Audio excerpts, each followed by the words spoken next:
Olá pessoal, hoje a gente vai para a aula 29, que seria a penúltima aula dessa quarta área, tá? Em que a gente vai estudar imagens, né? E tentar relacionar a posição da imagem, o tamanho da imagem, com o objeto, que no caso gerou essa imagem. Isso para os casos de espelhos planos, espelhos esféricos e superfícies refratoras. E é interessante a gente entender o conceito geral de como que essas imagens são formadas, né? E também entender, saber quantificar a posição da imagem em relação ao espelho, né? Também tem a questão do tamanho das imagens, principalmente para os espelhos a gente vai ver isso, tá? E também acho que a parte mais importante é a gente conseguir trabalhar com as equações, né, que a gente vai desenvolver, e também a questão das definições que a gente vai fazer. Isso é bem importante, tá? Para a gente não se atrapalhar na hora de fazer problemas, tá? Então o que são as imagens, tá? Imagens basicamente são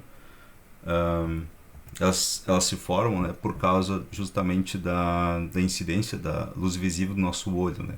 A questão é que essa luz pode não vir simplesmente direto, né, do objeto que a gente está observando. Ele pode vir, digamos, através de alguma reflexão ou alguma refração, tá? Daí a gente tem a formação de imagem, né, mediante outros processos. Então é interessante a gente entender esses outros processos também, tá? Mas a gente vai estudar isso num nível bem simples, certo? Então, primeiro a gente vai ver espelhos planos, né? Que no caso a gente já tem uma familiaridade maior, né? Então, vou mostrar aqui uma animação.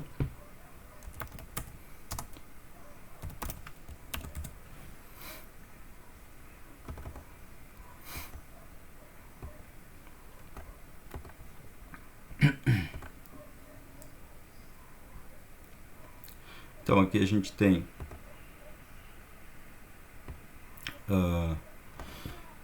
um objeto ali, que seria aquela esfera verde, né? E ali um espelho plano, tá?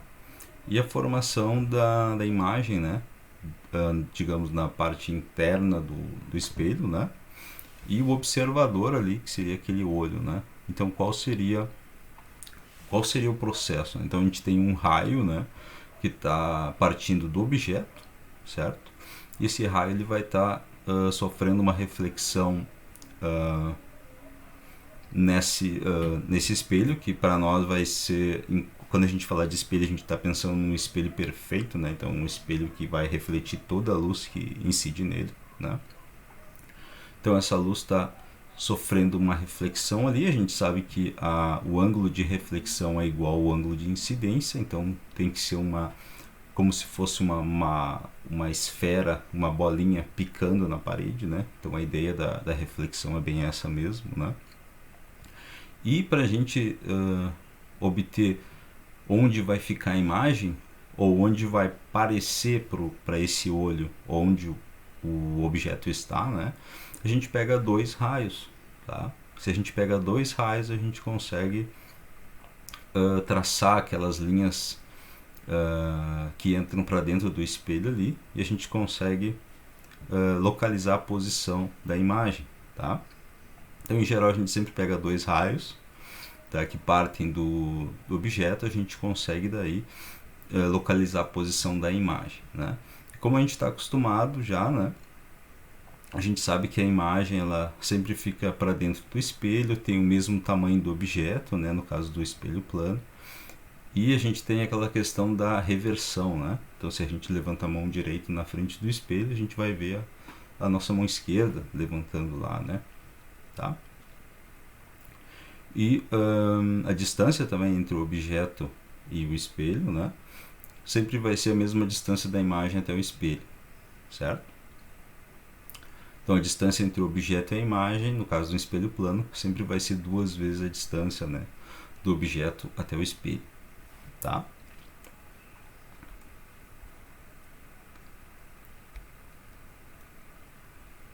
Então a gente chama a imagem que é formada pela prolongação dos raios, tá? Como a gente chama de imagem virtual, certo?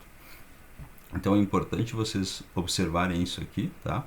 Porque não é o raio, no caso, que está... se a gente fosse, no caso, fazer uma prolongação dos raios, né, a gente ia ver que esses raios eles divergem, né? Mas se a gente for pegar a prolongação desses raios, a gente vê que eles convergem num ponto. Esse ponto vai ser a imagem, tá? Então a gente chama essa imagem de virtual daí, né? Quando a gente tem a formação dela ou a observação mediante a prolongação dos raios, tá? Isso vai ficar isso é importante depois para a gente definir imagem no caso do espelho esférico, certo? Então, a título de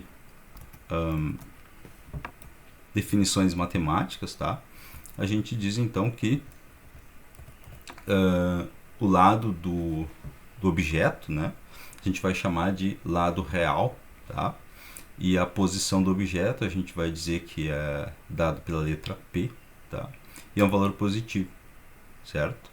E o lado virtual vai ser o lado em que a gente tem, no caso, uma imagem virtual, ela vai ser construída quando a gente tiver o prolongamento dos raios, tá? Daí a gente vai dizer que que a distância da imagem até o vértice vai ser um valor negativo, vai ser menos P daí no caso do espelho plano, tá? No espelho esférico essas coisas podem mudar, porque tu pode ter uma imagem virtual até do mesmo lado do objeto, tá? Então tem que prestar atenção nisso. Então o espelho esférico ele é construído, né?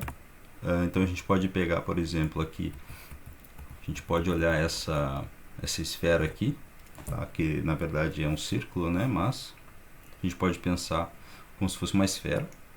E se a gente corta, tá? Digamos, a gente realiza um corte aqui nesses pontos aqui,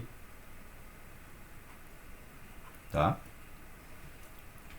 A gente tem a formação daí de um espelho esférico, esse aqui e esse aqui, utilizando esses pedaços, tá?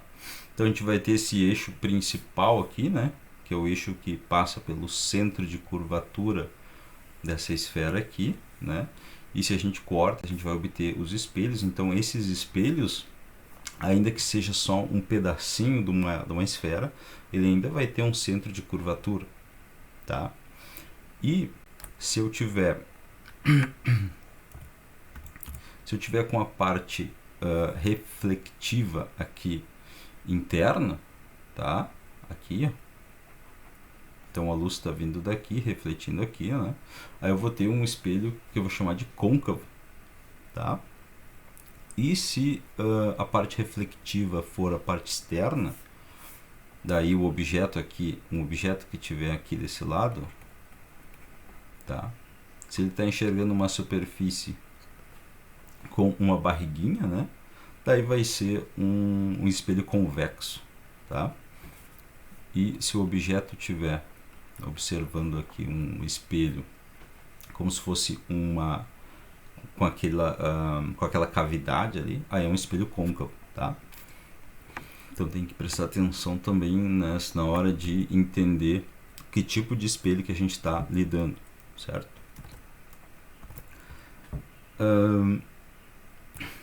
Então, quando eu tiver imagens que são formadas pelos próprios raios, tá? A gente vai entender isso daqui um pouco mais com mais clareza, tá?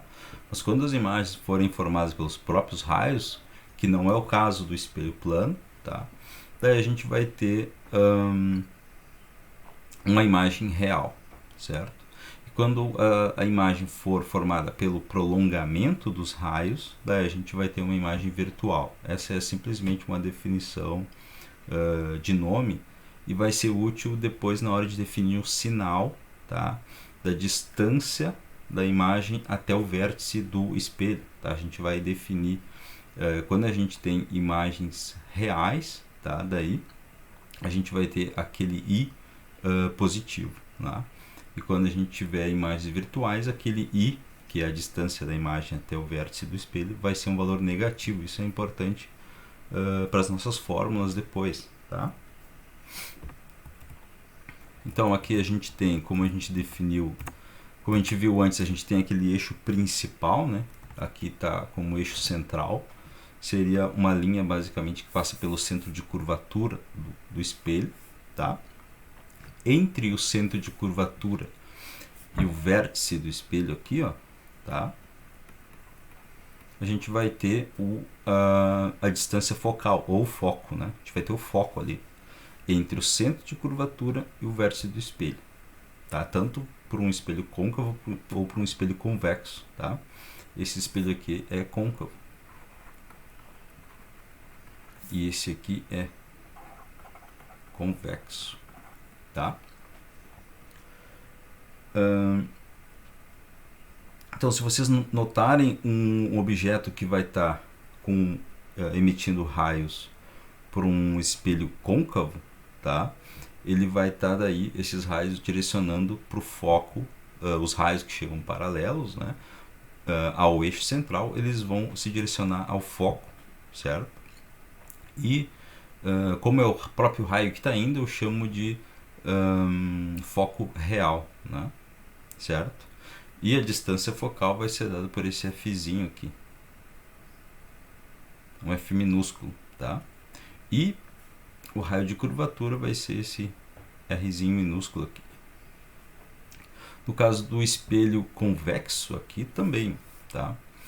Só que o raio, ao refletir aqui, né, ele não vai conseguir ir em direção ao foco, né? Porque justamente o foco vai estar dentro do espelho, né? Que é o contrário do caso do espelho côncavo. No caso do espelho côncavo, o raio de curvatura e o foco estão fora do espelho, né? No caso do espelho convexo, o foco e o centro de curvatura estão dentro do espelho, certo? Então os raios que chegam paralelo ao eixo central, eles vão fugir,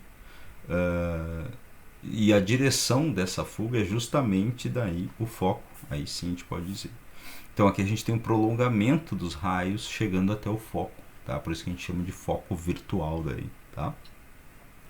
E aqui também a gente vai ter a distância focal, um Fzinho minúsculo, e o raio de curvatura também vai ser dado por esse Rzinho minúsculo aqui, tá?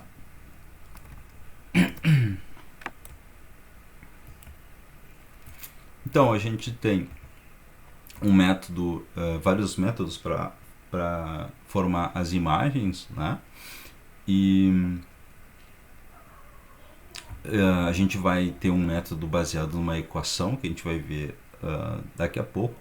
E a gente tem também um método gráfico, tá? Em que a gente considera dois raios. Então vocês lembram lá no caso do espelho plano, a gente pegou dois raios para tentar obter a posição da imagem, né? Pelos prolongamentos dos raios. Aqui também, tá?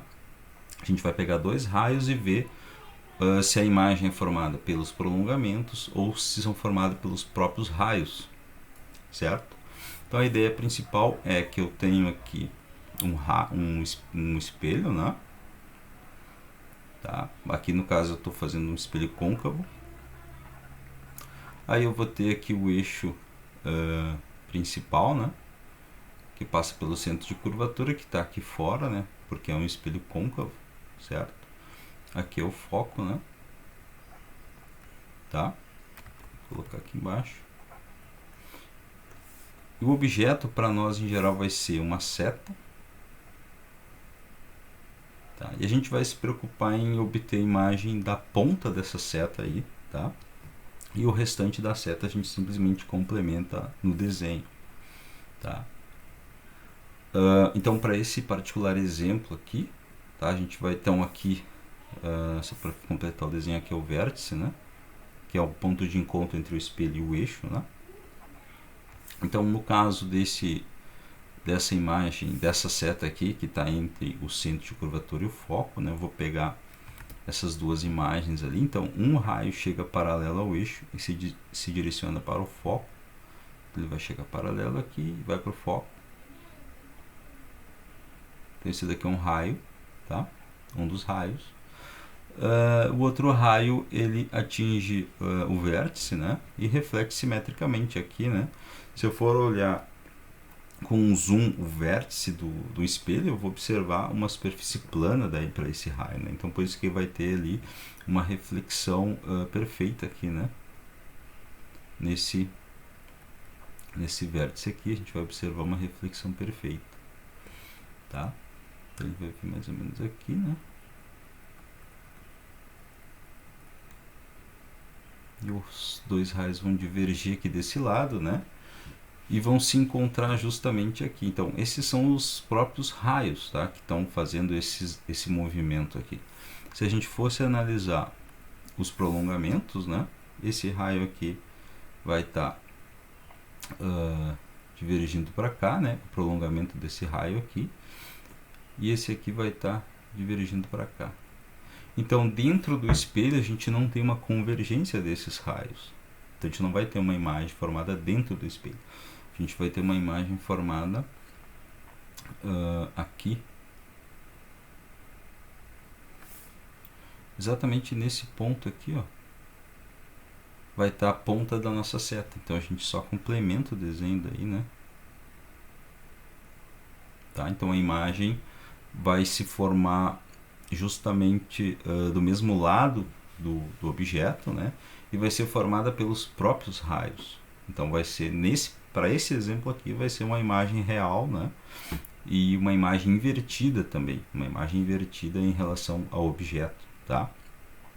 Daí a gente tem várias situações em que a gente pode colocar um objeto aí nesse eixo central e criar imagens, tá? A gente pode ter infinitas situações, tá?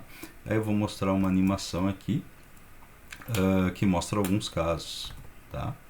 Lembrando que isso aqui é para o espelho côncavo.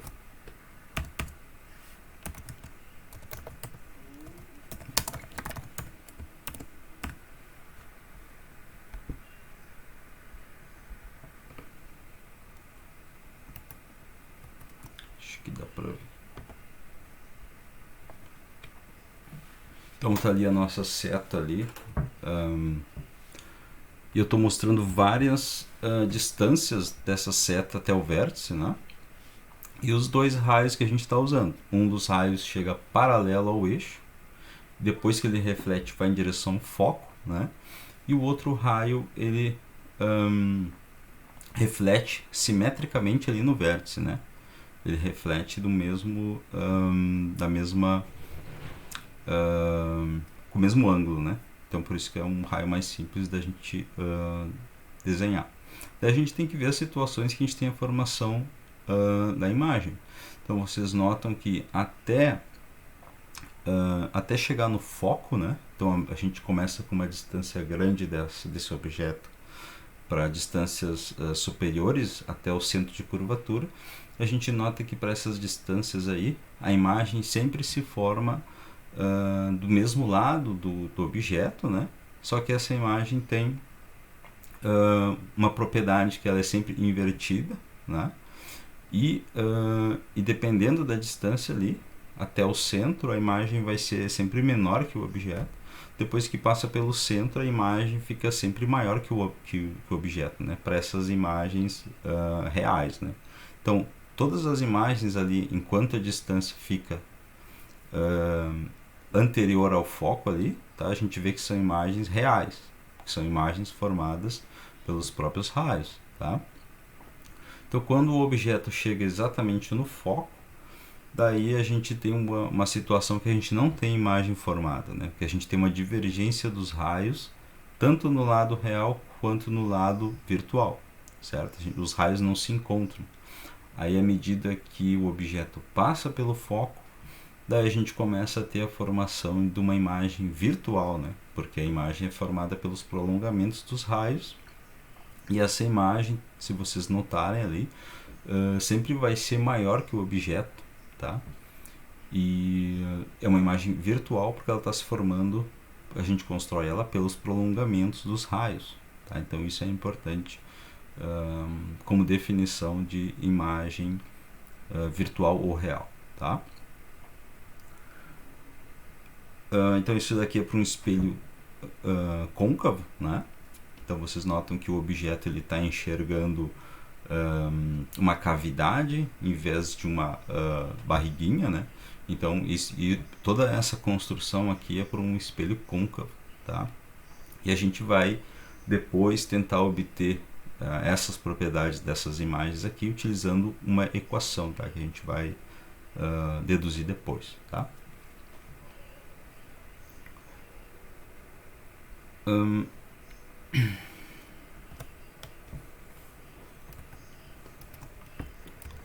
Então, o ideal é vocês pegarem e tentarem construir graficamente algumas situações para vocês entenderem mais ou menos a ideia aqui.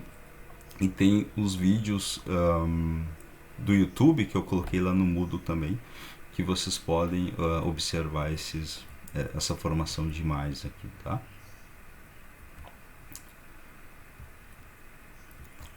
Então a gente tem também o caso de um espelho convexo, tá? Aí eu vou fazer aqui só para a gente ter ideia também. Então no caso do espelho convexo, o objeto vai estar enxergando daí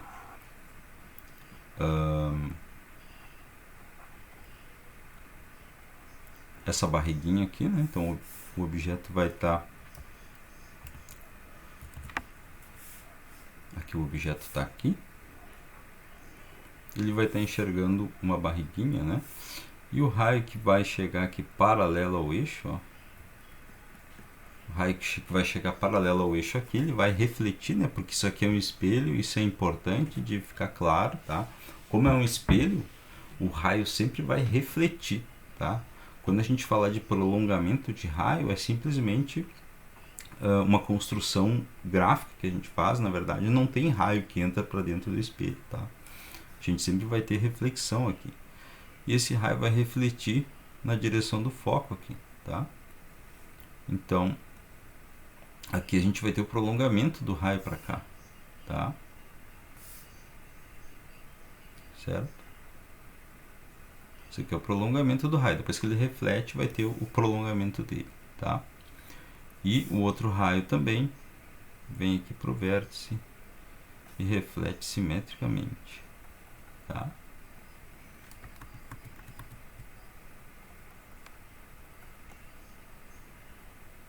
Então, se vocês olharem, esse raio aqui, esses dois raios verdes aqui que eu desenhei, eles não convergem aqui no lado real, do lado do objeto, né?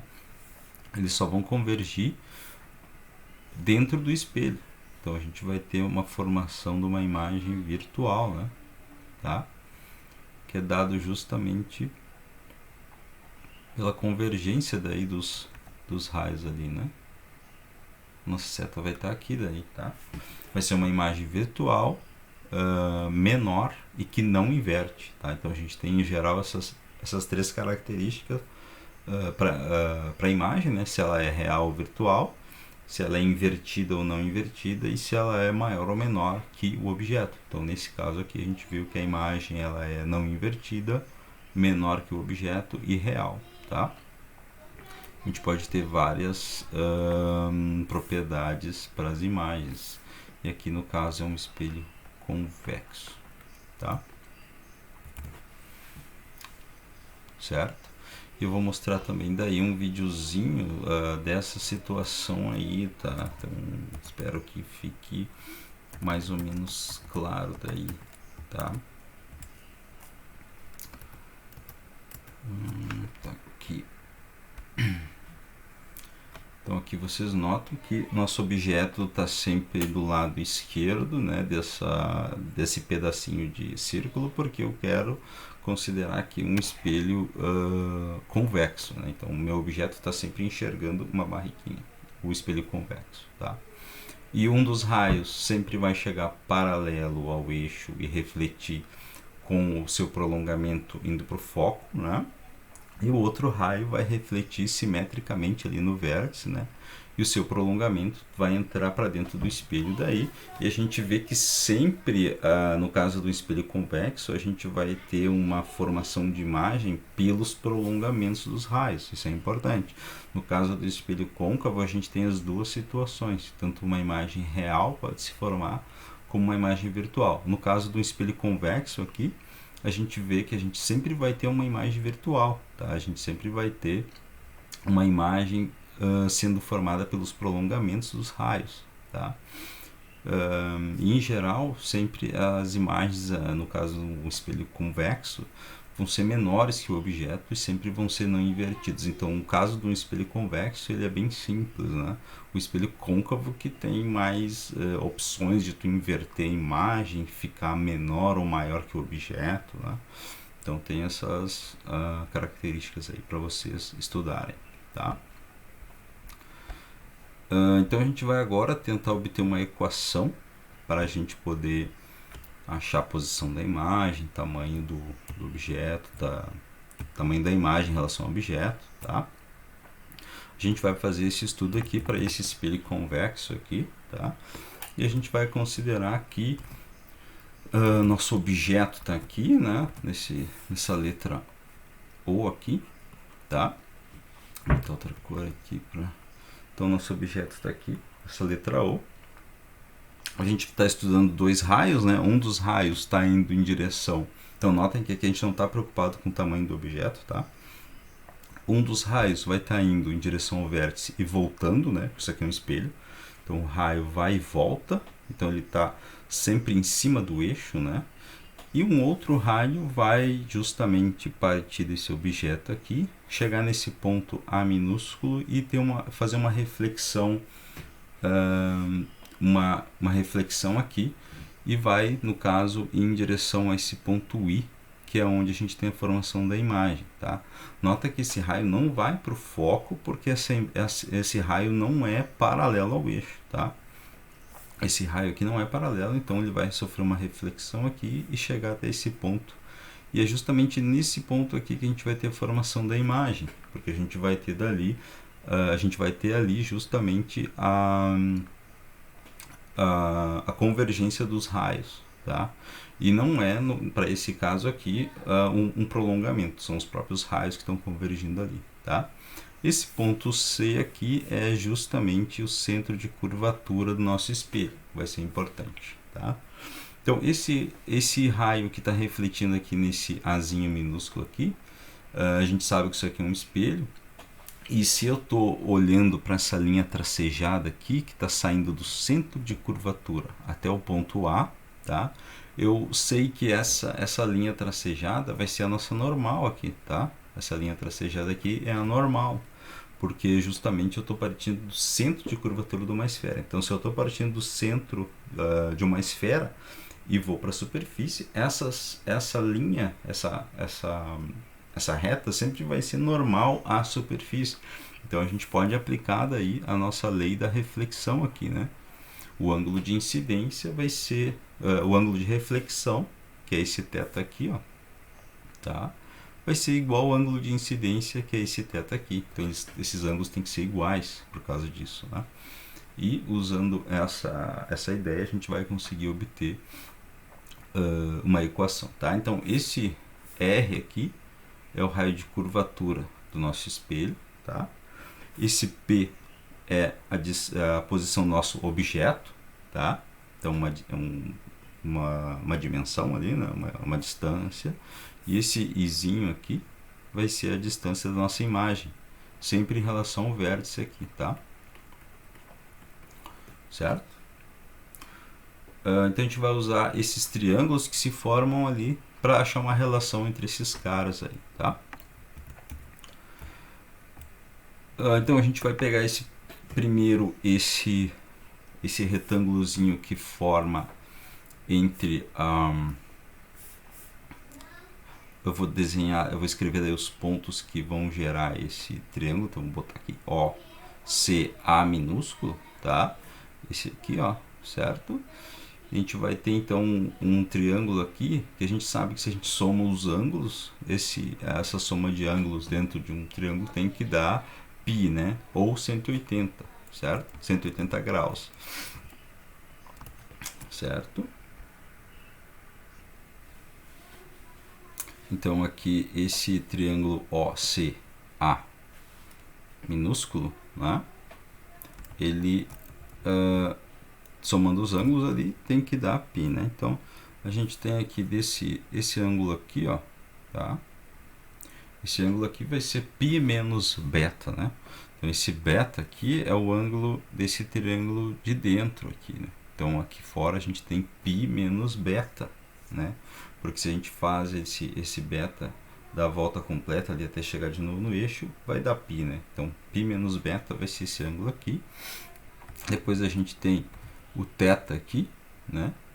Então somado com o θ e depois somado com o alfa, né? Então tem aqui o alfa aqui embaixo. Então toda essa soma aí tem que dar π, certo? É o que está escrito aqui. E daqui então a gente tira que o θ tem que ser igual a beta menos alfa, certo? Depois a gente pode ir para o próximo triângulozinho ali, tá? A gente faz a mesma análise. Esse ângulo aqui, ó, esse ângulo aqui de dentro, esse ângulo aqui vai ser π menos gama daí, né? Certo? Aqui está o π menos gama. Π menos gama somado com θ e com beta, aqui tem o θ e tem o beta aqui, né? Π menos gama mais θ mais beta tem que ser igual a π, justamente a gente tem aqui, né? Então a gente consegue achar uma relação que o gama é beta mais θ, certo? Daí a gente pode justamente pegar esse θ que a gente achou aqui, né, e colocar aqui, tá? A gente vai ter que o gama vai ser igual a 2 beta menos alfa, né? Justamente porque esse θ vai ser beta menos alfa, então vai ter 2 beta, um daqui e um daqui, né? Menos alfa. Daí a gente conclui que 2 beta vai ser igual a gama mais alfa. Então a gente está achando uma relação justamente entre esses ângulos aqui, né?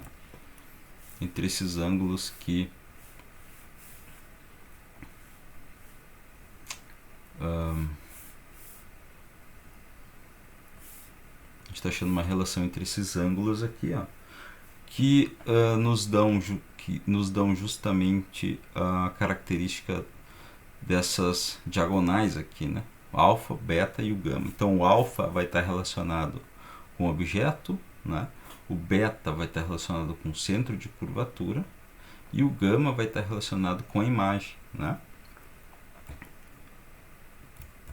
E a gente pode simplesmente fazer uma aproximação de pequenos ângulos, né? Então sempre a gente pode dizer que se eu tiver aqui vocês imaginem uma fatia de pizza aqui, né? Tá? Vou fazer maior.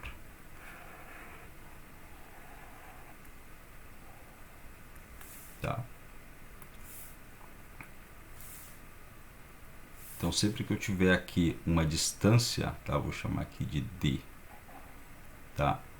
E aqui eu vou chamar dessa distância aqui de, vou dizer que isso aqui é um raio, tá? E aqui eu vou ter um ângulo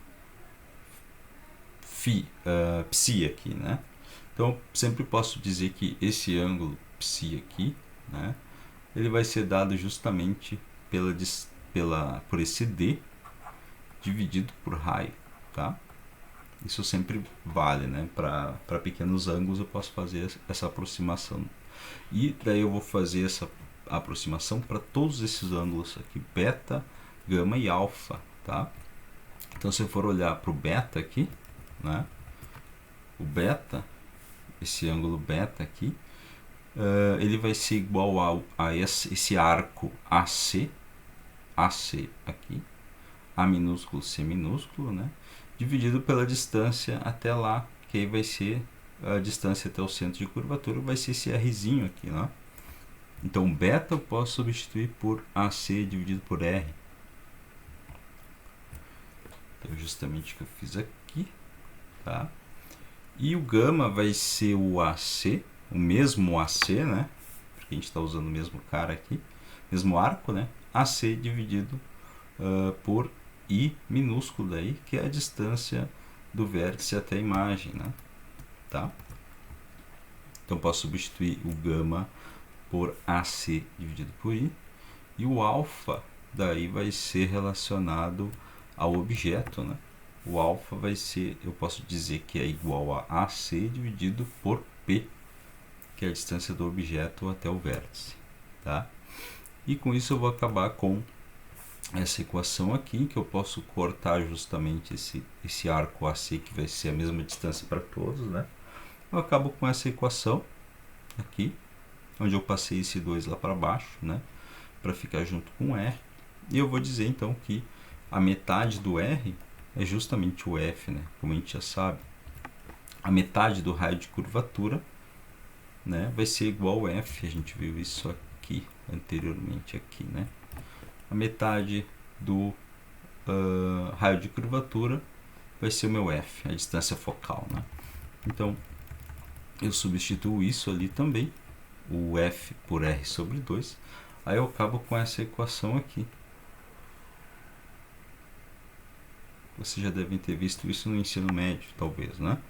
É uma equação que relaciona a distância focal do espelho esférico com a distância do objeto até o vértice, o P, né? E a distância da imagem até o vértice, que é o I, tá? E eu fiz esse caso aqui, né? Para o caso de um espelho côncavo, né? E para o caso de uma imagem real. Então esses caras são positivos aqui nessa equação, aí tudo fica feliz, né? Mas se eu fosse fazer essa dedução para outro tipo de espelho, tá? Ou outra situação em que eu tenho uma imagem que não é real, aí a minha equação não ia ficar assim, né? Então, para evitar ter que deduzir de novo uma equação para todo tipo de caso, a gente faz essas definições de sinal aqui. Então isso é bem importante para depois, tá? Então o P a gente vai definir como sempre positivo, tá? E a distância do objeto até o vértice para nós sempre vai ser positivo nessa equação aí, tá? A distância focal positiva vai ser no caso do espelho côncavo, tá? Quando eu tiver um espelho convexo, aí eu vou usar aquele F, essa distância focal negativa nessa equação, certo? Quando eu tiver uma imagem real, o I vai ser positivo. Quando eu tiver uma imagem virtual, o I vai ser negativo. Então é importante considerar essas coisas nessa equação aqui, tá? É muito importante. Então a gente pode, na verdade, resolver qualquer tipo de problema de espelho esférico sem se preocupar com aqueles raios ali que a gente aprendeu, que a gente pode usar também para formar uma imagem. A gente pode usar aquele método para, por exemplo, testar se os resultados que a gente obtém pela equação estão certos, né? Então, utilizando essas definições, a gente vai conseguir resolver qualquer problema, certo? Então, a gente viu que a imagem pode ter também um tamanho diferente do objeto, tá? Então, a gente vai considerar aqui um caso específico, né, que depois a gente vai definir para qualquer situação, tá? A gente vai pegar aqui um espelho côncavo, tá? Então, aqui está o eixo.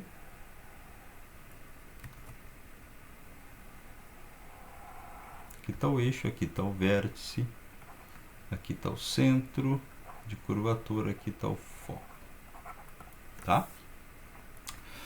Então a gente vai colocar aqui um objeto depois do centro, tá? E ver o que vai acontecer com a imagem daí. Então, um dos raios vai justamente bater aqui paralelamente ao eixo e vai refletir em direção ao foco, certo?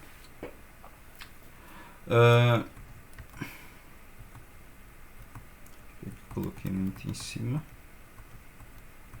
ou coloquei muito perto do centro, aqui vou colocar um pouquinho mais para lá, para ficar mais diferente, tá? Então o raio aqui vai chegar paralelo ao eixo, vai refletir aqui no foco.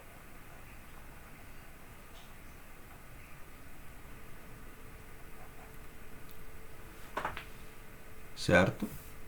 E o outro raio aqui vai refletir aqui, depois vai refletir simetricamente, vai divergir para cá, tá? Então do lado direito, aqui do lado virtual, a gente não vai ter nenhuma imagem formada, a gente vai ter uma imagem formada desse lado esquerdo, né? E essa imagem vai estar aqui. Deixa eu ver, colocar com essa cor aqui. Então a ponta da seta vai estar aqui, né? Então a gente vai ter uma seta desenhada aqui.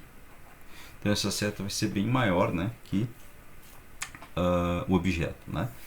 E a gente tem aqui, então o objeto vai estar localizado exatamente aqui. Então aqui a gente tem o P, né? Essa distância aqui é P.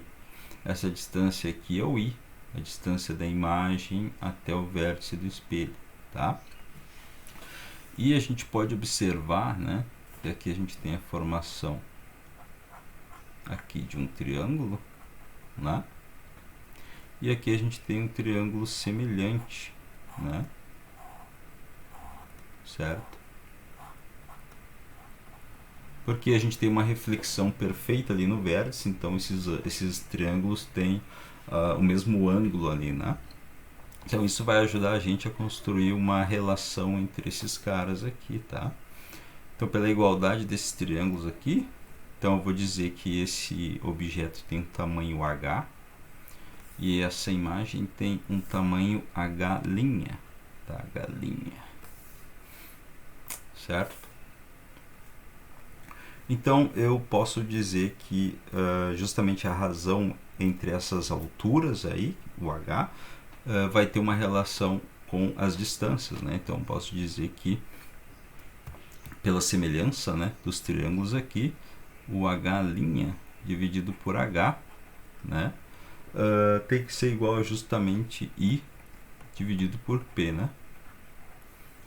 Certo? Porque o I é justamente a distância dessa imagem até o vértice e o P é a distância do objeto até o vértice, né? Então tem que ter uma relação de igualdade entre esses triângulos aqui, né? Então a altura entre esses caras tem que estar para a distância dos caras na mesma proporção, né? Então eu posso dizer que esse H' sobre H é o quanto que que a nossa imagem aumentou em relação ao objeto. Então vou chamar esse cara aqui de ampliação, tá?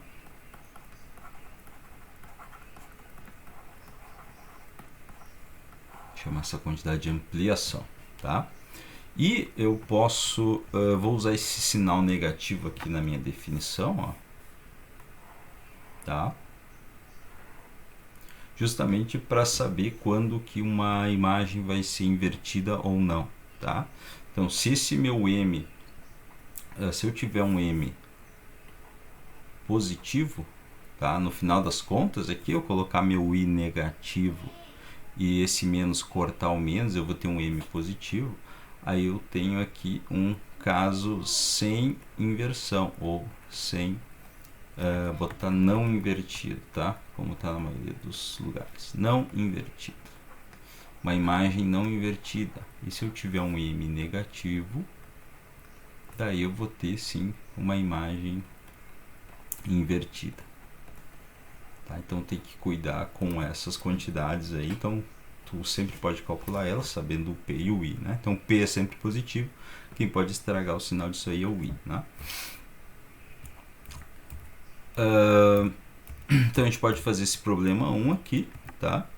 Eu vou de repente deixar para vocês fazerem, certo?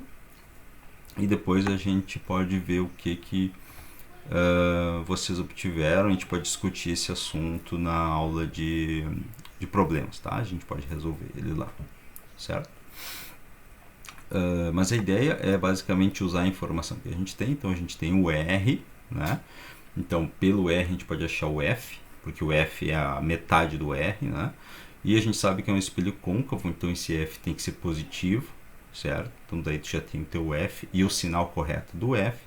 E depois tu sabe aqui que a imagem ela é 2,5 vezes maior que o tamanho real da pessoa. Então isso é a ampliação, né? A ampliação é 2,5. E não é menos 2,5, porque aqui diz que a imagem não inverte, né? Então teu M tem que ser 2,5. Daí tu consegue resolver esse problema aqui, tá? Mas primeiro a gente tem que ver, então vocês façam aquele problema, porque a gente tem que ver ainda as superfícies refratoras, tá? Então no caso do espelho a gente tem um raio que sai do objeto e reflete e volta, né? Daí a gente pode ter variadas situações de formação de imagem. No caso de uma superfície refratora, a gente vai considerar que o raio, em vez de refletir, vai refratar, vai passar. Então aqui a gente tem uma situação aqui, ó, em que o objeto, esse objeto O aqui, né, vai estar emitindo os raios luminosos e eles vão estar passando daí, saindo do meio 1 e indo para o meio 2, tá? E então, na verdade, essa situação é bem diferente do espelho, tá? Porque no espelho tu vai esperar que o raio vai refletir e voltar. No caso de uma superfície refratora esférica, né, que a gente está vendo aqui, o raio vai incidir na superfície e vai passar. Então é bem diferente, tá? E a gente vai obter daí equações também para esses casos aqui, certo? Então aqui a gente tem um objeto O, que vai estar emitindo dois raios, de novo a gente vai usar dois raios.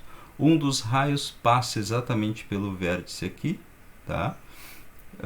Passa pelo vértice e passa reto, né? Porque ali tu tem uma superfície refratora ali, né? A gente sabe que se esse raio chegar com um ângulo de incidência zero, né? Ele vai ter que sair com um ângulo de refração zero também, porque ele tá incidindo perpendicularmente à superfície, tá? O outro raio vai estar incidindo nesse ponto A minúsculo aqui, e a gente sabe daí qual que é a regra que a gente usa quando a gente tem um raio saindo de um meio e entrando no outro. A gente usa a lei de Snell ali, né? A gente sabe que os ângulos vão ser diferentes. Mas em relação ao quê? Em relação à normal. A normal vai ser esse raio, essa linha tracejada que está passando por aqui, indo até o centro de curvatura dessa superfície esférica, tá? Então essa vai ser a normal, né? Então todos os ângulos a gente vai medir ou calcular em relação à normal, tá? E aqui de novo a gente tem essa formação desses ângulos alfa, beta e gama aqui para o nosso estudo, né? O objeto vai ser esse O maiúsculo, o centro de curvatura vai ser esse C maiúsculo e a imagem vai ser esse I maiúsculo aqui, tá? Aqui a gente vai ter um meio de índice N1 e aqui um meio de índice N2 aqui dentro, tá? Não necessariamente maior que N1, depois a gente vai ver, tá? E o ângulo de incidência aqui vai ser o θ1, né? E o ângulo de refração vai ser esse θ2. Sempre em relação à normal. O raio está batendo aqui, refratando e formando a imagem aqui do lado direito. Então esse R minúsculo vai ser o raio de curvatura, esse P minúsculo vai ser a distância do objeto até o vértice, né, até aqui, e esse I vai ser a distância da imagem até o vértice também, tá? Então a gente vai, então aqui a gente está lidando com uma superfície convexa, tá? Então a gente está estudando a superfície convexa aqui. E se a gente pega aquele primeiro triângulo, a gente tem aqui a gente vai ter aqui primeiro a gente vai estudar esse triângulo OAC, né, de novo aqui, tá? OAC, tá? E a gente sabe que os ângulos ali vão ser π menos θ1, vai ser esse ângulo aqui, ó, π menos θ1, né? A gente tem θ1 aqui para fechar π aqui, a gente vai ter justamente esse ângulo. Então, esse ângulo tem que ser π menos θ1. O outro ângulo é o alfa e o outro é o beta, né? Aqui, alfa e beta aqui, tá? Esses três ângulos somados tem que fechar π, né? Então, somando todos eles tem que dar π, então a gente acha uma expressão para o θ1 aqui. Certo? Depois, a gente faz a mesma análise para o outro triângulo, triângulo ACI, né?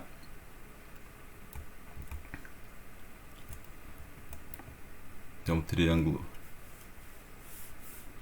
ACI,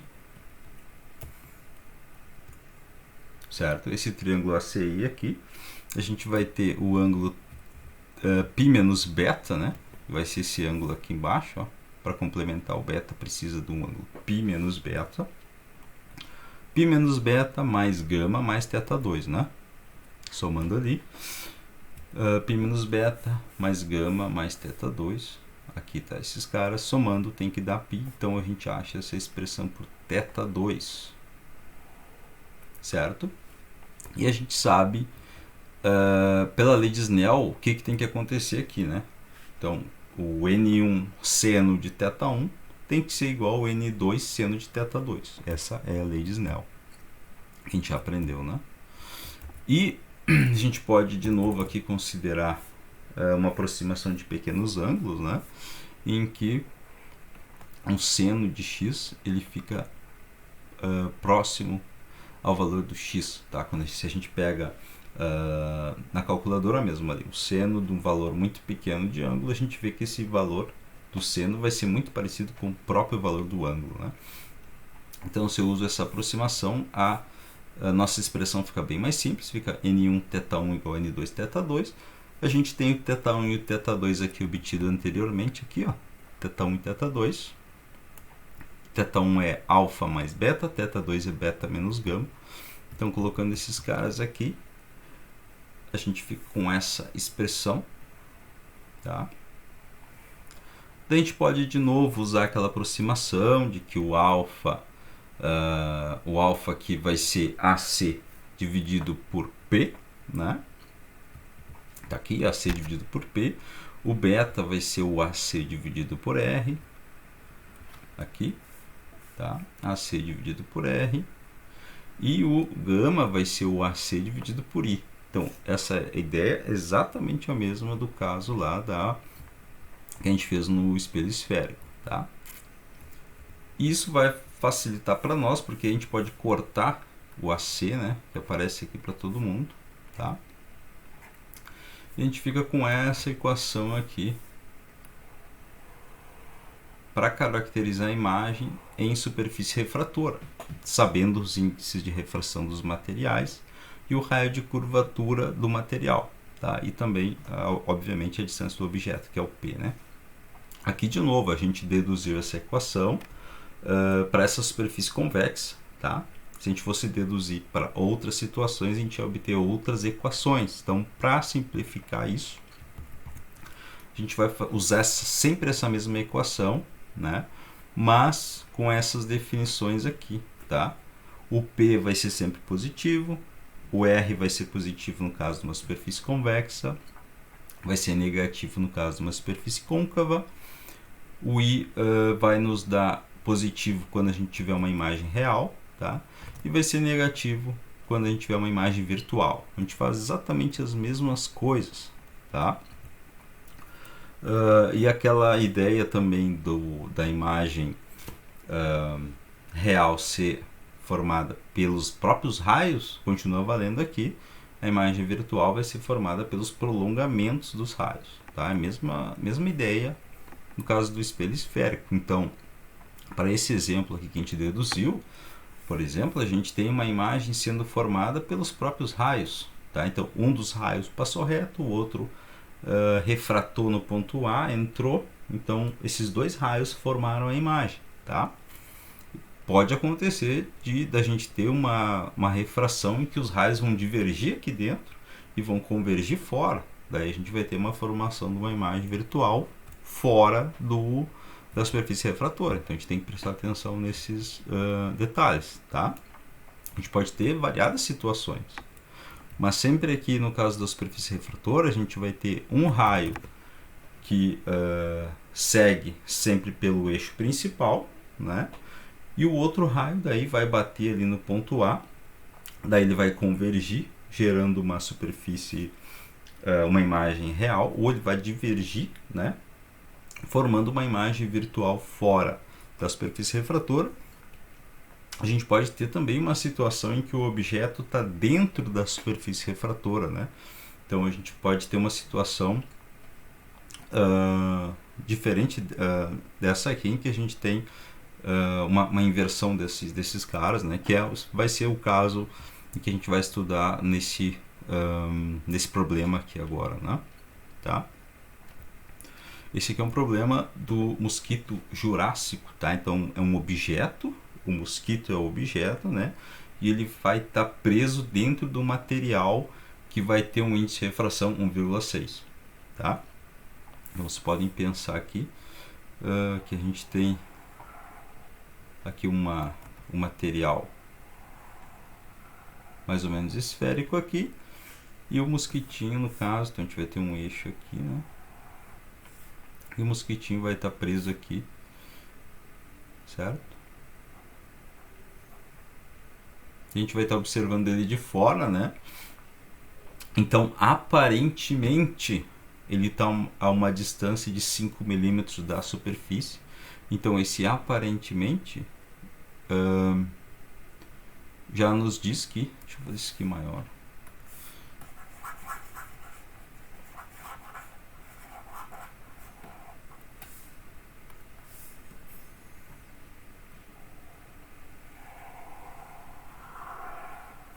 Aqui tem um eixo.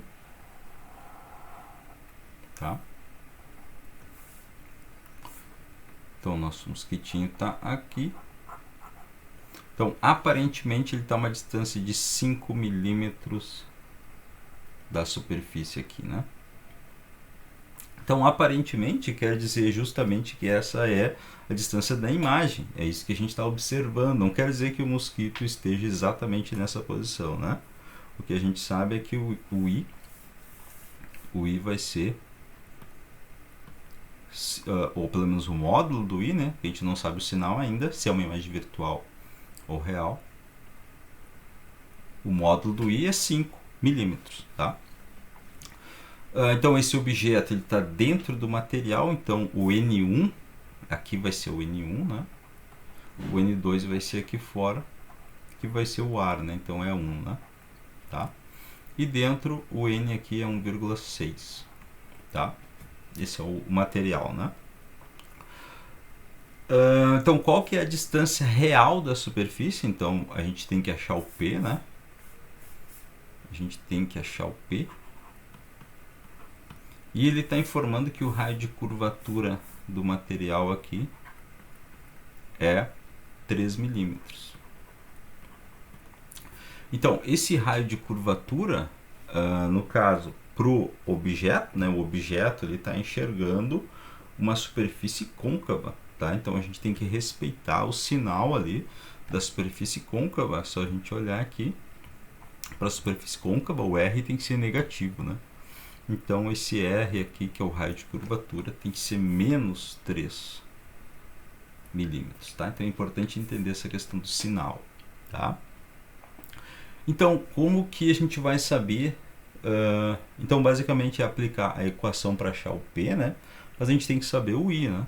O I vai ser mais ou menos essa imagem que a gente está vendo ali do mosquito. Ela é real ou virtual? Então, a gente tem que fazer... É só a gente olhar aqui, ó. Então a gente tem aqui essa superfície côncava aqui, né? Então nosso objeto está aqui, certo? Nosso objeto está aqui. Então um dos raios está saindo do objeto, passando, sofrendo uma refração aqui nessa superfície, porque aqui o material é... Aqui dentro a gente tem um material de índice N1, fora a gente tem um material de índice N2, então um dos raios passa reto, vai embora, né? Passa sem sofrer desvio, né? e o outro raio vai sofrer um desvio aqui, né, nesse ponto, tá? Então, agora essa parte é muito importante. Então, se eu tiver uma situação em que esse raio vai convergir para cá, tá? Se o raio estiver fazendo isso aqui, ele vai encontrar esse outro raio aqui e gerar uma imagem aqui, ó. Ou seja, uma imagem real, um I positivo, formado pelo próprio raio, né?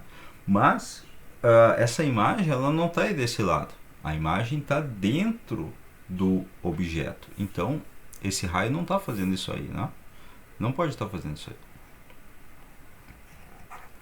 Esse raio vai estar batendo aqui nesse ponto e divergindo para cá, ó. Como é que eu sei isso? Porque a imagem está dentro do objeto. Então, eu tenho que pegar o prolongamento aqui, ó. Então, a imagem vai estar bem aqui. O mosquito vai estar bem ali, tá? Então, eu não sei exatamente se o objeto está antes da imagem ou se a imagem está antes do objeto. Eu não sei isso, mas eu sei que o objeto e a imagem estão no mesmo lado desse meu material. Então eu sei que isso só pode acontecer se a imagem for formada pelos prolongamentos dos raios. Então, obrigatoriamente eu vou ter que ter um I negativo aqui, tá? Esse meu I tem que ser negativo, certo? Então já vou trocar aqui, não preciso mais falar de módulo, que agora eu sei o meu I, né? Meu I vai ser menos 5, tá? Meu I vai ser menos 5. Agora eu tenho o sinal de todo mundo para aplicar na nossa equação, tá? Então a equação diz que N1 sobre P, vou colocar a equação aqui, N1 sobre P mais N2 sobre I vai ser igual a N2 menos N1 sobre R, certo?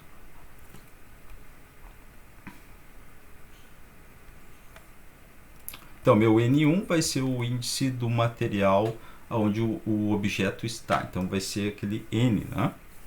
O Nzinho que o problema informa lá, 1,6. O P é o que eu quero saber, certo? O N2 vai ser o N do ar, então vai ser 1 aqui. O I, o nosso I, a gente sabe que é menos 5. Tá? Então, o N2 aqui vai ser 1 menos N, tá? E o meu R também a gente sabe vai ser o menos 3. Então, a gente só tem que calcular daí o P daqui, tá? Então, N sobre P. Vamos isolar esse cara aqui. Menos 1 sobre I, tá? Depois, P vai ser igual a...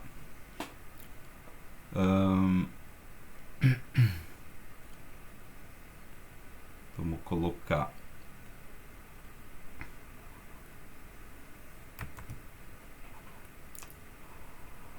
isso assim,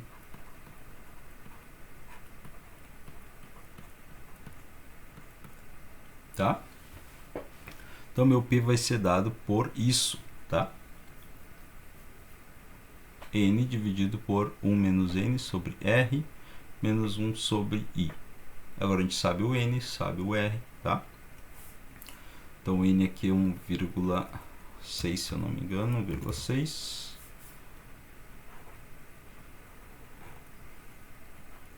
Menos 1,6.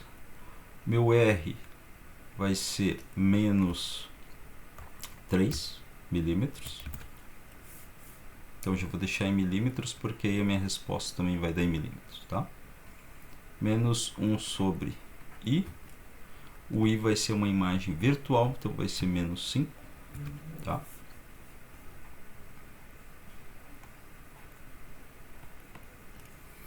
Vamos calcular esse cara aqui. Vai ser 1,6. 1,6 dividido por menos 0,6 dividido por menos 3 menos 1 dividido por menos 5. Então a resposta aqui para mim deu 4.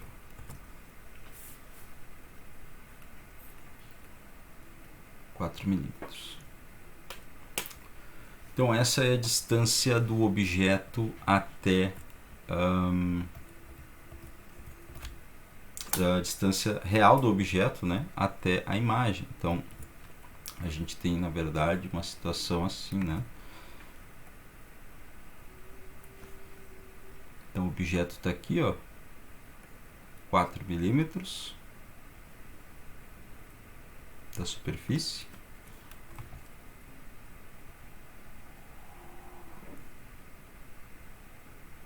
Tá? E a imagem vai estar aqui, na verdade, né? 5, aqui é 5,5 milímetros, só 5. Então a imagem vai estar aqui, o objeto vai estar aqui. Então um dos raios passa reto, vem para cá. O outro raio vai sofrer uma refração exatamente aqui, né? Vai fazer isso aqui. Daí o prolongamento do raio vai bater aqui. Por isso que a imagem ela é virtual, porque a gente tem a formação da imagem mediante utilizando um prolongamento do raio, não o próprio raio, né? Então por isso que é importante manter o sinal negativo aqui na equação, para nos dar a correta informação, tá? E também definir corretamente o raio de curvatura. O sinal do raio de curvatura é bem importante aqui, né? Porque se tu pega uma esfera de algum material ali, tu olha esse raio, essa superfície ela é convexa para ti, né? Mas o que tu tem que analisar é para o objeto. Então o objeto está dentro desse material, então ele vai estar enxergando uma superfície côncava, tá? Então aí daí tu tem que definir corretamente o sinal ali na fórmula, senão dá tudo errado, certo? Então o melhor jeito de fazer isso, de aprender bem isso, é fazendo vários problemas, né?